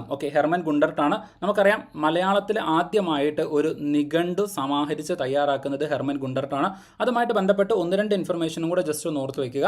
ഹെർമൻ ഗുണ്ടർട്ടിൻ്റെ നിഘണ്ടുവാണ് ഏറ്റവും സമഗ്രമായ നിഘണ്ടു. അന്ന് വരെ ഉണ്ടായിരുന്നതിൽ വെച്ച് ഏറ്റവും സമഗ്രമായ നിഘണ്ടു എന്ന് പറയുന്നത് അദ്ദേഹത്തിൻ്റെ നിഘണ്ടുവാണ്. അതുപോലെ തന്നെ അദ്ദേഹത്തിൻ്റെ നിഘണ്ടുവിൽ നമ്മൾ ഇന്നത്തെ കാലഘട്ടത്തിൽ പറയുകയാണെങ്കിൽ ഗ്രാമീണവും അതുപോലെ തന്നെ സംസ്കൃതത്തിൽ നിന്ന് നമ്മൾ അഡോപ്റ്റ് ചെയ്തിട്ട് അല്ലെങ്കിൽ സ്വീകരിച്ചതായിട്ടുള്ള വാക്കുകൾ, അതുപോലെ തന്നെ നമ്മൾ മലയാളമായിട്ട് ഉപയോഗിക്കുന്ന വാക്കുകൾ, അതുപോലെ തന്നെ ശ്ലീലം, അശ്ലീലം, നമ്മൾ ചില വാക്കുകളൊക്കെ അശ്ലീലം എന്ന് പറയാറുണ്ടല്ലോ. അങ്ങനെ എല്ലാ തരം വാക്കുകളെയും കൃത്യമായി ക്രോഡീകരിച്ച് ഏകദേശം 23-26 വർഷത്തോളം കഠിനമായിട്ട് പ്രയത്നിച്ചിട്ടാണ് അദ്ദേഹം എന്ത് ചെയ്യുന്നത്, ഈ ഒരു നിഘണ്ടു തയ്യാറാക്കുന്നത്. ഹെർമൻ ഗുണ്ടർട്ടിൻ്റെ നിഘണ്ടു എന്ന് പറയുന്നത് നമ്മുടെ മലയാളത്തിൽ തന്നെ ഏറ്റവും സമഗ്രമായിട്ട് വരുന്നതാണ്. യെസ്, 1847 രാജ്യസമാചാരം എന്ന് പറയുന്ന പത്രം കണ്ണൂർ ഇല്ലിക്കൽ വെച്ചുകൊണ്ട് ആരംഭിക്കുന്നതും ഇദ്ദേഹം തന്നെയാണ്. അത് ക്വസ്റ്റ്യൻ വരുന്നുണ്ട്. Yes petals.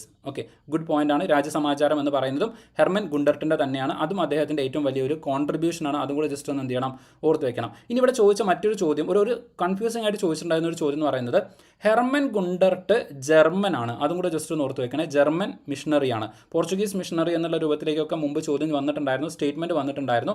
പക്ഷേ ആ സ്റ്റേറ്റ്മെൻറ്റ് തെറ്റായിരുന്നു. ഇദ്ദേഹം ഒരു ജർമ്മൻ മിഷണറിയാണ്. പ്രത്യേകം എന്ത് ചെയ്യണം, ഓർത്ത് വെക്കണം. ഇനി ഇദ്ദേഹത്തിൻ്റെ പ്രവർത്തന മേഖല നമ്മൾ നോക്കുകയാണെന്നുണ്ടെങ്കിൽ കണ്ണൂരാണ് വരുന്നത്. കണ്ണൂർ കേന്ദ്രമായിട്ട് പ്രവർത്തിക്കുന്നത് ബേസൽ ഇവാഞ്ചലിക്കൽ മിഷനാണ്. ബേസൽ ഇവാഞ്ചലിക്കൽ മിഷനാണ്. അപ്പം മിഷണറി സൊസൈറ്റിയാണ്. അതായത് BMS ആണ് വരുന്നത്. അതും കൂടെ പ്രത്യേകം ശ്രദ്ധിക്കണം. ഹെർമൻ ഗുണ്ടർട്ട് എന്ന് പറയുന്നത് BMSൻ്റെ ഭാഗമായിട്ട് പ്രവർത്തിച്ചിട്ടുള്ള വ്യക്തിയാണ്. അതും വളരെ ഇമ്പോർട്ടൻ്റ് ആയിട്ട് വരുന്നതാണ്. ദെൻ 1872 ഇപ്പോൾ ഈ കമൻറ്റ് ചെയ്ത പോലെ yes, first Malayalam grammar text Angelos Francis. അതും കൂടെ ജസ്റ്റ് എന്ത് ചെയ്യാം, ഓർത്ത് വയ്ക്കാം. അതും കൂടെ ജസ്റ്റ് ഒന്ന് ഓർത്ത് വയ്ക്കാം. അഞ്ചലോസ് ഫ്രാൻസിസിൻ്റെ ഗ്രന്ഥം അതും കൂടെ വളരെ ഇമ്പോർട്ടൻ്റ് ആയിട്ട് വരുന്നതാണ്. ഇനി ബെഞ്ചമിൻ ബെയ്ലി 1846 കാലഘട്ടത്തിൽ ആദ്യമായിട്ട് എന്ത് ചെയ്യുന്നുണ്ട്, ഒരു മലയാളം ഇംഗ്ലീഷ് അച്ചടിച്ച് പുറത്തിറക്കുന്നുണ്ട്. അപ്പോൾ ആദ്യത്തെ നിഘണ്ടു ആരുടെയാണെന്ന് ചോദിച്ചു കഴിഞ്ഞാൽ അത് ബെഞ്ചമിൻ ബെയ്ലിയാണ്. ഞാൻ നേരത്തെ പറഞ്ഞ പോലെ ബെഞ്ചമിൻ ബെയ്ലി വരുന്നുണ്ട്, അഞ്ചലോസ് ഫ്രാൻസിസ് വരുന്നുണ്ട്, അതുപോലെ തന്നെ ഹെർമൻ ഗുണ്ടർട്ട്. ഇവരുടെ സംഭാവനകളൊക്കെ വളരെ ഇമ്പോർട്ടൻ്റ് ആയിട്ട് വരുന്നതാണ്. അപ്പോൾ ഇവിടെ ചോദിക്കുകയാണെന്നുണ്ടെങ്കിൽ ആദ്യമായിട്ട് മലയാളം നിഘണ്ടു അച്ചടിച്ചത് ആരാന്ന് ചോദിച്ചു കഴിഞ്ഞാൽ അത് ബെഞ്ചമിൻ ബെയ്ലിയുടെ എഫേർട്ടാണ് വരുന്നത്. എന്നാൽ ആദ്യമായിട്ട് ഒരു സമഗ്രവും ശാസ്ത്രീയവുമായിട്ടുള്ള ഒരു നിഘണ്ടു മലയാളത്തിന് സമ്മാനിച്ചത് ആരാണ് എന്നുള്ളത് ചോദിച്ചു കഴിഞ്ഞാൽ അത് ഈ പറയുന്ന ഹെർമൻ ഗുണ്ടർട്ടാണ്. അതും കൂടി ജസ്റ്റ് ഒന്ന് എന്ത് ചെയ്യണം, ഓർത്ത് വെക്കണം. അപ്പോൾ ശാസ്ത്രീയമായിട്ട് ആദ്യമായിട്ട് തയ്യാറാക്കിയിട്ടുള്ള നിഘണ്ടു എന്ന് പറയുന്നത് ഹെർമൻ ഗുണ്ടർട്ടിൻ്റെ നിഘണ്ടു ആണ് എന്നാണ് നമ്മൾ എന്ത് ചെയ്യുന്നത്, കരുതുന്നത്. അപ്പോൾ അത്രയും കാര്യങ്ങൾ ജസ്റ്റ് ഒന്ന് എന്ത് ചെയ്യണം, ഓർത്ത് വെക്കണം. ഇനി ഇവിടെ നമ്മൾ നോക്കുന്ന സമയത്ത് ഇവിടെ ഒരു ഓപ്ഷനിൽ നമുക്ക് കാണാൻ പറ്റുന്നതാണ് വള്ളത്തോൾ നാരായണ മേനോൻ. പിന്നെ നിങ്ങൾക്ക് ഓർക്കേണ്ട കാര്യമില്ല, കാരണം അദ്ദേഹം എന്ന് പറയുന്നത് സാഹിത്യവുമായിട്ട് ബന്ധപ്പെട്ടതാണ്. സാഹിത്യ മഞ്ജരിയൊക്കെയാണ് അദ്ദേഹത്തിൻ്റെത് വരുന്നത്. ദെൻ ഇവിടെ വരുന്ന മറ്റൊരാളാണ് ഈ പറയുന്നത് ശ്രീകണ്ഠേശ്വരം പത്മനാഭ പിള്ള. അദ്ദേഹവുമായിട്ട് ബന്ധപ്പെട്ട് വരുന്ന ഇൻഫർമേഷനും കൂടെ ജസ്റ്റ് ഒന്ന് ഓർത്ത് വെക്കണം. അദ്ദേഹത്തിൻ്റെ ഒരു നിഘണ്ടു വരുന്നുണ്ട്. അദ്ദേഹത്തിൻ്റെ നിഘണ്ടു വരുന്നുണ്ട്. പൂർണ്ണമായിട്ടുള്ള മലയാളം നിഘണ്ടുവാണ്. പൂർണ്ണമായിട്ടുള്ള ഒരു മലയാളം നിഘണ്ടു അദ്ദേഹത്തിൻ്റെതായിട്ട് വരുന്നുണ്ട്. ആ നിഘണ്ടുവിൻ്റെ പേര് ആർക്കെങ്കിലും അറിയാം? യെസ്, പശ്ചിമോദയം വരുന്നുണ്ട്. Okay, German Hermann. യെസ്, അങ്ങനെ തന്നെ ഓർത്ത് വെച്ചാൽ മതി, ജർമ്മൻ ഹെർമൻ എന്നുള്ളത്. ഇവിടെ ശ്രീകണ്ഠേശ്വരം പത്മനാഭൻ പിള്ള അദ്ദേഹത്തിൻ്റെ ഒരു നിഘണ്ടു കൂടി വരുന്നുണ്ട്, അതും കൂടി ജസ്റ്റ് ഒന്ന് ഓർത്ത് വെക്കണം. ഓക്കെ, ആർക്കെങ്കിലും അറിയാമെന്നുണ്ടെങ്കിൽ ജസ്റ്റ് ഒന്ന് കമൻറ്റ് ചെയ്യുക, അതല്ലെങ്കിൽ ഞാൻ തന്നെ പറയാം. ഓക്കെ, ആർക്കെങ്കിലും എവിടെയെങ്കിലും എപ്പോഴെങ്കിലും കണ്ടിട്ടുണ്ടെങ്കിൽ അതൊന്ന് ജസ്റ്റ് ഒന്ന് പറയാം. ഓക്കെ, സോ അദ്ദേഹത്തിൻ്റെത് വരുന്നതാണ് ശബ്ദ താരാവലി എന്ന് പറയുന്നത്. ഓക്കെ, ശബ്ദ താരാവലി എന്ന് പറയുന്നത് അദ്ദേഹത്തിൻ്റെ നിഘണ്ടുവിൻ്റെ. Yes, exactly. ഓക്കെ, ശബ്ദ താരാവലി. ഓക്കെ, അല്ല, ലീലാതിലകം എന്ന് പറയുന്നത് അജ്ഞാത കർത്തൃകമായിട്ടുള്ള ഗ്രന്ഥമാണ്. ലീലാതിലകം ആരാ എഴുതിയെന്ന് നമുക്കറിയില്ല. ലീലാതിലകം എന്ന് പറയുന്നത് ഒരു നിഘണ്ടു അല്ല, അതൊരു ഗ്രാമറാണ്. ഓക്കെ, ഗ്രാമാറ്റിക്കൽ ടെക്സ്റ്റാണ്, വ്യാകരണ ഗ്രന്ഥമാണ് ലീലാതിലകം എന്ന് പറയുന്നത്. യെസ്, ശബ്ദ താരാവലിയാണ്, ജസ്റ്റ് ഒന്ന് ഓർത്ത് വയ്ക്കണം. ശ്രീകണ്ഠേശ്വരം പിള്ള ശബ്ദ താരാവലി. ഓക്കെ, ശബ്ദ താരാവലി. ഇവിടെ ചോദ്യം എന്ന് വെച്ച് കഴിഞ്ഞാൽ ഇപ്പോൾ PSCക്ക് ഉണ്ട് സിലബസിൻ്റെ ഉള്ളിൽ തന്നെ, എന്നാൽ പുറത്തുള്ള സാധനങ്ങളിലേക്ക്, പുറത്തുള്ള കാര്യങ്ങളിലേക്ക് കടന്ന് ചോദിക്കാറുണ്ട്. അപ്പോൾ ഇവിടുന്ന് ചിലപ്പോൾ എന്ത് ചെയ്യാൻ സാധ്യതയുണ്ട്, മാച്ച് ദ ഫോളോയിങ് ആയിട്ട് ചോദിക്കാൻ സാധ്യതയുണ്ട്. ആദ്യത്തെ ശാസ്ത്രീയമായിട്ടുള്ള നിഘണ്ടു, ആദ്യത്തെ പൂർണ്ണമായിട്ടുള്ള മലയാളി രചിച്ച, അല്ലെങ്കിൽ പൂർണ്ണമായിട്ടുള്ള ശാസ്ത്രീയമായിട്ടുള്ള മലയാളി രചിച്ച നിഘണ്ടു, ഇങ്ങനെയൊക്കെ ചിലപ്പോൾ തിരിച്ചും മറിച്ചും ചോദ്യം വരാൻ സാധ്യതയുണ്ട്.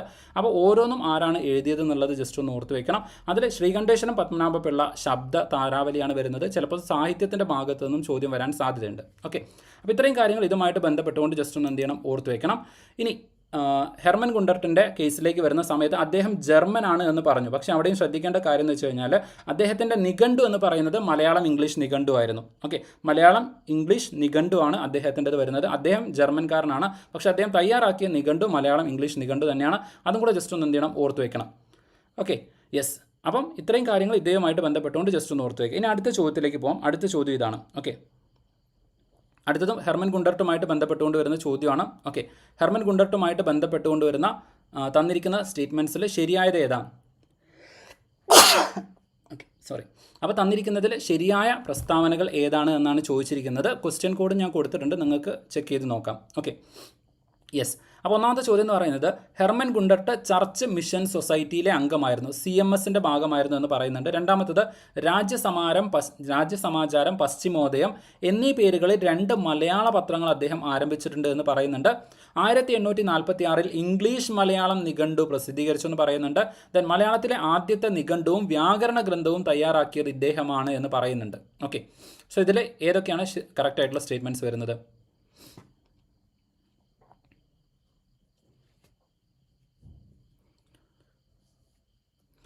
അർണോസ് മാതിരി എന്ന് പറയുന്നത് ഒരു പണ്ഡിതനായിട്ടുള്ള വ്യക്തിയായിരുന്നു. ഓക്കെ, അദ്ദേഹം പാണ്ഡിത്യം കൊണ്ടാണ് നമ്മുടെ മലയാള സാഹിത്യത്തിൽ. ഇപ്പോൾ അർണോസ് മാതിരിയിലേക്ക് വരുന്ന സമയത്ത് അദ്ദേഹം സാഹിത്യ രചനകളും ചെയ്യുന്നുണ്ട്, ഇതുപോലെ തന്നെ വ്യാകരണ ഗ്രന്ഥങ്ങളും അതുപോലെ തന്നെ നിഘണ്ടുവും ഒക്കെ അർണോസ് മാതിരിയുടേതായിട്ട് വരുന്നുണ്ട്. ഓക്കെ, അർണോസ് മാതിരി എന്ത് ചെയ്യുന്നുണ്ട്, ഈ പറയുന്ന കാര്യങ്ങളൊക്കെ തയ്യാറാക്കുന്നുണ്ട്.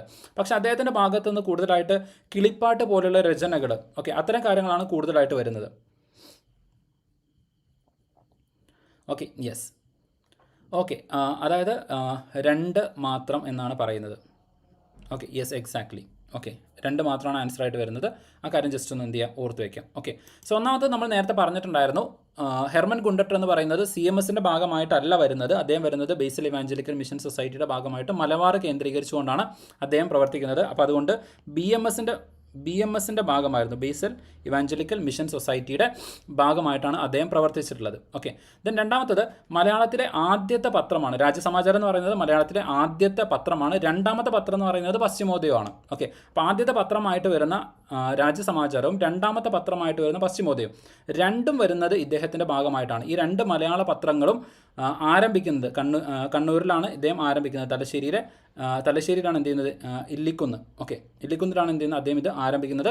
അപ്പം ഇത് രണ്ടും വരുന്നത് ഹെർമൻ ഗുണ്ടർട്ടിൻ്റെ ഭാഗമായിട്ടാണ്, അല്ലെങ്കിൽ അദ്ദേഹത്തിൻ്റെ പ്രവർത്തന ഫലമായിട്ടാണ്. അത് ജസ്റ്റ് ഒന്ന് എന്ത് ചെയ്യണം, ഓർത്ത് വയ്ക്കണം. ഇനി മൂന്നാമത്തെ സ്റ്റേറ്റ്മെൻറ്റിലേക്ക് വരുന്ന സമയത്ത് 1846 ഇംഗ്ലീഷ് മലയാളം നിഘണ്ടു പ്രസിദ്ധീകരിച്ചു എന്ന് പറയുന്നുണ്ട്. ഓക്കെ, അപ്പോൾ 1844 തൊട്ട് മുമ്പ് നമ്മൾ പറഞ്ഞിട്ടുണ്ടായിരുന്നു, ആദ്യമായിട്ട് ഇംഗ്ലീഷ് മലയാളം നിഘണ്ടു പ്രസിദ്ധീകരിക്കുന്നത് 1846 അത് പ്രസിദ്ധീകരിക്കുന്നത് ബെഞ്ചമിൻ ബെയ്ലിയാണ്. ഇനി ഹെർമൻ ഗുണ്ടർട്ട് എന്നാണ് നിഘണ്ടു പ്രസിദ്ധീകരിച്ചതെന്ന് ചോദിച്ചു കഴിഞ്ഞാൽ 1872. ഓക്കെ, 1872 ഇദ്ദേഹം പ്രസിദ്ധീകരിക്കുന്നത്. ഓക്കെ, ഹെർമൻ ഗുണ്ടർട്ടിൻ്റെത് വരുന്നത് 1872. ആ കാര്യം കൂടെ ജസ്റ്റ് ഒന്ന് എന്ത് ചെയ്യണം, ഓർത്ത് വയ്ക്കണം, ഇമ്പോർട്ടൻ്റ് ആയിട്ട് വരുന്നതാണ്. ഓക്കെ, ഇനി മലയാളത്തിലെ ആദ്യത്തെ നിഘണ്ടുവും വ്യാകരണ കർത്താവും ഇദ്ദേഹം ആണ് എന്നാണ് പറയുന്നത്. പക്ഷേ അതും എന്തല്ല, ശരിയല്ല. ഓക്കെ, അപ്പോൾ ആദ്യത്തെ വ്യാകരണ ഗ്രന്ഥമായിട്ട് നമുക്ക് പറയാൻ പറ്റുന്ന, അല്ലെങ്കിൽ ആദ്യത്തെ ഒരു ഗ്രന്ഥമായിട്ട് പറയാൻ പറ്റുന്നത്, വ്യാകരണ ഗ്രന്ഥം പറയാൻ പറ്റില്ല, ആദ്യത്തെ ഒരു ഗ്രന്ഥമായിട്ട് പറയുന്നത് സംക്ഷേപ വേദാർത്ഥമാണ്. ഓക്കെ, ഒരു സംക്ഷേപ വേദാർത്ഥമാണ്. ഇത് അഡീഷണൽ ഇൻഫർമേഷനാണ്, ജസ്റ്റ് ഒന്ന് ഓർത്ത് വെക്കണം. അപ്പോൾ സംക്ഷേപ വേദാർത്ഥം വരുന്നുണ്ട് നമ്മുടെ മലയാളത്തിൽ അച്ചടിക്കപ്പെട്ട ആദ്യകാല ഗ്രന്ഥങ്ങളിൽ ഏറ്റവും ഇമ്പോർട്ടൻ്റ് ആയിട്ട് വരുന്നതാണ്. അപ്പോൾ ഈ സംക്ഷേപ വേദാർത്ഥം നോക്കുകയാണെങ്കിൽ അത് ആരാണ് രചിച്ചത് എന്നുള്ള രൂപത്തിലേക്ക് ചോദ്യം വരുന്നുണ്ട്. സംക്ഷേപ വേദാർത്ഥം രചിച്ചിരിക്കുന്നത് അല്ലെങ്കിൽ അതിന് പിന്നിൽ പ്രവർത്തിച്ചിരിക്കുന്ന വ്യക്തി എന്ന് പറയുന്നത് ക്ലമൻ്റ് പിയാനിയസ് ആണ്. ഓക്കെ, ക്ലമൻ്റ് പിയാനിയസ് ആണ്. ആ കാര്യം ജസ്റ്റ് ഒന്ന് എന്ത് ചെയ്യണം, ഓർത്ത് വെക്കണം. Okay, yes, Thalassery Benjamin Bailey. Okay, yes. Okay, അപ്പോൾ കാര്യം ജസ്റ്റ് ഒന്ന് എന്ത് ചെയ്യണം, ഓർത്ത് വെക്കണം. ഓക്കെ, ദെൻ അതുപോലെ തന്നെ ആദ്യത്തെ മലയാളം നിഘണ്ടു തയ്യാറാക്കുന്നത് നമ്മൾ നോക്കുകയാണെന്നുണ്ടെങ്കിൽ അത് അർണോസ് പാതിരിയാണ്. ആദ്യത്തെ വ്യാകരണ ഗ്രന്ഥം നമ്മൾ നോക്കുകയാണെന്നുണ്ടെങ്കിൽ അതും വരുന്നുണ്ട്. ഓക്കെ, അപ്പോൾ അത്രയും കാര്യങ്ങൾ ജസ്റ്റ് ഒന്ന് എന്ത് ചെയ്യണം, ഓർത്ത് വെക്കണം. ആദ്യത്തെ മലയാളം നിഘണ്ടു. പക്ഷേ ഇവിടുത്തെ പ്രശ്നം എന്താണെന്ന് വെച്ച് കഴിഞ്ഞാൽ ഇപ്പോൾ അർണോസ് പാതിരി ആയിക്കഴിഞ്ഞാലും ബെഞ്ചമിൻ ബെയ്ലി ആയിക്കഴിഞ്ഞാലും ഓക്കെ, ഇതൊക്കെ നമ്മൾ നോക്കുകയാണെന്നുണ്ടെങ്കിൽ ഇവരുടേതൊന്നും പൂർണ്ണമായിട്ടും ശാസ്ത്രീയമായിട്ടും മലയാളം ഗ്രന്ഥങ്ങളായിരുന്നില്ല. ഓക്കെ, ആദ്യമായിട്ട് ഒരു നിഘണ്ടു തയ്യാറാക്കുന്ന അല്ലെങ്കിൽ അത്തരം ഒരു പ്രവർത്തനത്തിലേക്ക് പോകുന്നത് അർണോസ് പാതിരിയാണ്. ആദ്യമായിട്ട് അച്ചടിക്കപ്പെടുന്ന നിഘണ്ടു എന്ന് പറയുന്നത് അത് ബെഞ്ചമിൻ ബെയ്ലിയുടേതാണ്. ഓക്കെ, എന്നാൽ ഈ കൂട്ടത്തിൽ ഏറ്റവും ശാസ്ത്രീയമായിട്ട് ഞാൻ നേരത്തെ പറഞ്ഞ പോലെ ശ്രീലം, അശ്ലീലം, അതുപോലെ തന്നെ ഗ്രാമ്യം, ദേശ്യം, ഇതുപോലെ എല്ലാ ദേശ്യം എന്ന് വെച്ച് കഴിഞ്ഞാൽ കോപം എന്നുള്ള അർത്ഥമല്ല കേട്ടോ. ദേഷ്യം എന്ന് വെച്ച് കഴിഞ്ഞാൽ സാംസ്കാരികമായിട്ട് ഉയർന്ന ഭാഷ എന്നുള്ള അർത്ഥത്തിലാണ്, നമ്പൂതിരിമാരുടെയൊക്കെ ഭാഷ. അപ്പോൾ അത്തരത്തിലുള്ള എല്ലാ കാര്യങ്ങളും ഇൻക്ലൂഡ് ചെയ്തുകൊണ്ട് ശാസ്ത്രീയമായിട്ടുള്ള ഗ്രന്ഥം വരുന്നത് അല്ലെങ്കിൽ നിഘണ്ടു വരുന്നത് ഹെർമൻ ഗുണ്ടർട്ടാണ്. ഇത്രയും കാര്യങ്ങൾ ജസ്റ്റ് ഒന്ന് എന്ത് ചെയ്യുക, ഓർത്ത് വയ്ക്കുക. Okay, yes. ഇനി അടുത്ത ചോദ്യം നോക്കാം. ഓക്കെ, വീണ്ടും ഹെർമൻ ഗുണ്ടർട്ടുമായിട്ട് ബന്ധപ്പെട്ട് വരുന്ന ചോദ്യമാണ്. ഇതിൻ്റെ ആൻസർ ഒന്ന് കമൻറ്റ് ചെയ്യാൻ പറ്റുമോ? ഓക്കെ, ഇതിൻ്റെ ആൻസർ ജസ്റ്റ് ഒന്ന് കമൻറ്റ് ചെയ്യാൻ പറ്റുമോ? ചോദ്യം എന്ന് പറയുന്നത് താഴെ പറയുന്നവയിൽ ഏതാണ് രാജ്യ സമാചാരവുമായിട്ട് ഓക്കെ, യെസ്, രാജ്യ സമാചാരവുമായിട്ട് ബന്ധപ്പെട്ടുകൊണ്ട് വരുന്നത് ഏതാണെന്നാണ്. Okay, yes. ഓക്കെ, 1847 രാജ്യ സമാചാരം. ഓക്കെ, യെസ്, ജൂണിലാണ് വരുന്നത്. പശ്ചിമോദയം വരുന്നത് ഒക്ടോബറിലാണ്. Okay, yes. ഇനി രാജ്യ സമാചാരത്തിൻ്റെ കേസിലേക്ക് അതിവിടെ കൊടുത്തിട്ടുണ്ട്. ഓക്കെ, അതായത് ജേർണൽ എഡിറ്ററുടെ പേരുള്ള ആ ഒരു ഇൻഫർമേഷൻ കൂടെ നമുക്ക് അഡീഷണൽ ആയിട്ട് വരുന്നതാണ്, നമുക്ക് പഠിക്കാം. Okay, yes. അപ്പോൾ ഇവിടെ ചോദിക്കുന്നത് താഴെ പറയുന്നവയിൽ ഏതാണ് രാജ്യ സമാചാരവുമായി ബന്ധമില്ലാത്തത് എന്ന് വെച്ചാൽ തെറ്റായത് ഏതാണെന്നാണ് ചോദിച്ചിരിക്കുന്നത്. ഒന്നാമത്തെ സ്റ്റേറ്റ്മെൻറ്റ് രാജ്യസമാചാരത്തിൻ്റെ ജന്മസ്ഥലമാണ് കണ്ണൂർ അല്ലെങ്കിൽ തലശ്ശേരി എന്ന് പറയുന്നുണ്ട്. രണ്ടാമത്തത് ജേർണലിൽ എഡിറ്ററുടെ പേരുള്ള നിരവധി കോളങ്ങൾ ഉണ്ടായിരുന്നു എന്ന് പറയുന്നുണ്ട്. ദെൻ മൂന്നാമത്തത് ശിപ്പായി ലഹളയ്ക്ക് ശേഷമാണ് ഇത് പ്രസിദ്ധീകരണം ആരംഭിച്ചത് എന്ന് പറയുന്നു. ഓക്കെ, ഇതിനടുത്തത് ഹെർമൻ ഗുണ്ടർട്ട് ആണ് ഈ ഒരു സംരംഭത്തിന് പിന്നിലുണ്ടായിരുന്ന വ്യക്തി എന്ന് പറയുന്നുണ്ട്. ഓക്കെ, ഇപ്പോൾ ഓൾറെഡി രാജ്യസമാചാരത്തിൻ്റെ ഡേറ്റ് നിങ്ങൾക്ക് അറിയാം. രാജ്യസമാചാരം എന്നാണ് വരുന്നത് എന്നുള്ളത് 1847 വരുന്നുണ്ട്. അത് കഴിഞ്ഞ് 50 വർഷം കൂടെ കഴിഞ്ഞിട്ടാണ് എന്ത് വരുന്നത്, ഫസ്റ്റ് റിവോൾട്ട് നടക്കുന്നത് 1857. അപ്പം ഫസ്റ്റ് റിവോൾട്ട് നടക്കുന്നതിന് മുമ്പ് തന്നെ നമ്മൾ എന്ത് ചെയ്തിട്ടുണ്ട്, രാജ്യസമാചാരം നമ്മളിലേക്ക് എത്തിയിട്ടുണ്ട്. അപ്പോൾ ആ സ്റ്റേറ്റ്മെൻറ്റ് എന്താണ്, തെറ്റാണ്. ശിപ്പായി ലഹളയ്ക്ക് ശേഷമാണ് എന്ന് പറയുന്നത് തെറ്റാണ്. അപ്പോൾ ഇയർ അറിഞ്ഞു വെക്കണം. ശിപ്പായി ലഹള വരുന്നത് 1857 അതിനും 10 വർഷം മുമ്പാണ് 1847 രാജ്യസമാചാരം വരുന്നത്. ഓക്കെ, രാജ്യസമാചാരം വരുന്നത് അത് ജസ്റ്റ് ഒന്ന് എന്ത് ചെയ്യണം, ഓർത്ത് വെക്കണം. ദെൻ ഒന്നാമത്തെ സ്റ്റേറ്റ്മെൻറ്റ് എന്താണ്, തീർച്ചയായിട്ടും ശരിയാണ്. രാജ്യസമാചാരത്തിൻ്റെ ജന്മസ്ഥലം എന്ന് പറയുന്നത് കണ്ണൂർ അല്ലെങ്കിൽ തലശ്ശേരിയാണ്. ഒന്നാമത്തെ സ്റ്റേറ്റ്മെൻറ്റ് ശരിയാണ്. ഓക്കെ, അതുപോലെ നാലാമത്തെ സ്റ്റേറ്റ്മെൻറ്റ് നമ്മൾ ഡിസ്കസ് ചെയ്തു. ഹെർമൻ ഗുണ്ടർട്ടാണ് ഇതിന് പിന്നിൽ പ്രവർത്തിച്ചിട്ടുള്ളത്. ഇനി അടുത്തത് രാജ്യസമാചാരത്തിൻ്റെ ഏറ്റവും ഇമ്പോർട്ടൻ്റ് ആയിട്ട് വരുന്ന പ്രത്യേകത എന്ന് പറയുന്നത് രാജ്യസമാചാരത്തിൽ എഡിറ്ററുടെ പേര് ഇൻക്ലൂഡ് ചെയ്തിട്ടുണ്ടായിരുന്നില്ല. ഓക്കെ, അതുപോലെ തന്നെ വ്യത്യസ്തങ്ങളായിട്ടുള്ള വാർത്താ കോളങ്ങൾ അല്ലെങ്കിൽ പ്രത്യേകമായിട്ടുള്ള, അതായത് ഒരു സാമ്പാർ പരുവത്തിലായിരുന്നു ഈ രാജ്യസമാചാരം ഉണ്ടായിരുന്നത്. ഇന്ന് നമ്മൾ നോക്കുകയാണെങ്കിൽ നമുക്ക് ദേശീയം, അന്തർദേശീയം, അതുപോലെ തന്നെ സ്പോർട്സ്, അതുപോലെ തന്നെ ചരമം, ഇങ്ങനെ ഓരോ കോളങ്ങൾ കൃത്യമായിട്ട് കാണാൻ വേണ്ടിയിട്ട് പറ്റും. പക്ഷെ അങ്ങനെ ഉണ്ടായിരുന്നില്ല. വിവിധ തരത്തിലുള്ള വാർത്തകളെല്ലാം കൂടെ ഒരു പേപ്പറിൽ അച്ചടിച്ചിറക്കുക എന്നുള്ള രൂപത്തിലായിരുന്നു രാജ്യസമാചാരം അച്ചടിച്ചിറക്കിയിട്ടുണ്ടായിരുന്നത്. അപ്പോൾ ഇന്നത്തെ ഒരു മോഡേൺ ആയിട്ടുള്ള ആധുനിക പേപ്പറിൻ്റേതായിട്ടോ അല്ലെങ്കിൽ പത്രത്തിൻ്റേതായിട്ടുള്ള അടുക്കും ചിട്ടയും ഒന്നും രാജ്യസമാചാരത്തിന് ഉണ്ടായിരുന്നില്ല. അതും കൂടെ ജസ്റ്റ് ഒന്ന് എന്ത് ചെയ്യണം, ഓർത്ത് വെക്കണം. അതുകൊണ്ട് തന്നെ ജേർണൽ എഡിറ്ററുടെ പേരുള്ള നിരവധി കോളങ്ങൾ ഉണ്ടായിരുന്നു എന്ന് പറയുന്നത് തെറ്റാണ്. അത് ആധുനിക പത്രപ്രവർത്തനത്തിലാണ് കാണാൻ വേണ്ടിയിട്ട് പറ്റുക. ഓക്കെ, അത് എഡിറ്റർ എന്ന് പറഞ്ഞുകൊണ്ട് ചിലപ്പോൾ നിങ്ങൾക്ക് അവിടെ എഡിറ്ററുടെ പേരൊക്കെ കാണാൻ വേണ്ടിയിട്ട് പറ്റും. ഒരു പത്രത്തിൻ്റെ ഹെഡിങ് അല്ലെങ്കിൽ ഒരു കോളം നിങ്ങൾ എടുത്ത് നോക്കിക്കഴിഞ്ഞാൽ എഡിറ്ററുടെ പേരടക്കമൊക്കെ ചിലപ്പോൾ നിങ്ങൾക്ക് അവിടെ കാണാൻ വേണ്ടിയിട്ട് പറ്റും. ഓക്കെ, അപ്പോൾ അത് നമ്മുടെ ആധുനിക പത്രപ്രവർത്തനത്തിൽ വരുന്നതാണ്. രാജ്യസമാചാരത്തിൽ ഇത്തരത്തിലുള്ള കാര്യങ്ങളൊന്നും ഉണ്ടായിരുന്നില്ല. ഒരു ഉത്ബോധനം എന്നുള്ള രൂപത്തിലേക്കായിരുന്നു ജനങ്ങളിൽ അറിവുണ്ടാക്കുക. ഓക്കെ, അത്തരത്തിലായിരുന്നു അന്നത്തെ പത്രപ്രവർത്തനം എന്ന് പറയുന്നത്. അപ്പോൾ അത്രയും കാര്യങ്ങൾ ജസ്റ്റ് ഒന്ന് ഓർത്ത് വയ്ക്കുക. ഈ സ്റ്റേറ്റ്മെൻറ്റ് എന്താണ്, തെറ്റാണ്. അപ്പോൾ നോക്കുന്ന സമയത്ത് 1, 4 ഈ 2 പ്രസ്താവനകൾ അല്ലെങ്കിൽ ഈ 2 സ്റ്റേറ്റ്മെൻറ്റുകളാണ് ശരിയായിട്ട് വരുന്നത്. 2, 3 തെറ്റേതാണല്ലോ ചോദിച്ചതില്ലേ. ഓക്കെ, 2, 3 ബി ആണ് വരുന്നത്. ഓക്കെ, 2, 3 തെറ്റായിട്ട് വരുന്നത് 2, 3 ആണ്. ഓക്കെ, ഇത്രയും കാര്യങ്ങൾ ജസ്റ്റ് ഒന്ന് എന്ത് ചെയ്യുക, ഓർത്ത് വയ്ക്കുക. അപ്പോൾ ഇത് രണ്ടുമാണ് തെറ്റായിട്ട് വരുന്നത്. Okay, yes. അങ്ങനെയാണെങ്കിൽ നമുക്ക് എന്ത് ചെയ്യാം, അടുത്ത ചോദ്യത്തിലേക്ക് പോവാം.